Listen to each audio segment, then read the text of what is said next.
మనం అయ్యప్ప దీక్ష సందర్భంగా ఈ మాట బాగా చెప్పుకోవాలి. హిందూ మతంలో ఉండే అన్ని భేదాలని పోగొట్టగలిగే ఏకైక దీక్ష అయ్యప్ప దీక్ష. సమైక్యాన్ని నిలబడుతున్నారు. కులభేదం లేదు, ప్రాంత భేదం లేదు. నేను ఇటీవల విన్నాను, ఇతర మతస్థులు కూడా అయ్యప్ప దీక్ష తీసుకుంటున్నారు కొంతమందిని. చాలా సంతోషించాను, చాలా సంతోషించాను. స్వచ్ఛందంగా వారు తీసుకుంటే మనకు ఆనందమే కదండి. కులభేదం లేదు. ప్రధానంగా ఎక్కడ అయ్యప్ప స్వాములు భోజనం చేస్తున్నా పక్కన ఆయన్ని స్వామి స్వామి అంటారు తప్పితే నువ్వు ఏ కులం స్వామి అని అనరు అసలు. ఆ మాటే రాదు.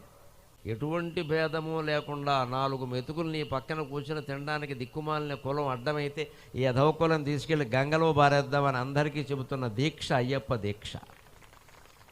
ఐశ్వర్యవంతుడు లేదు, పేదవాళ్ళు లేదు, కలెక్టర్ లేదు, కండక్టర్ లేదు, ఎటువంటి భేదము లేదు. హాయిగా అందరూ అలా కింద కూర్చుంటారు, భోజనం చేస్తారు. ఒక సమయం, ఒక పద్ధతి ప్రకారం ఉంటారు. అందుకని అయ్యప్ప దీక్ష హిందూ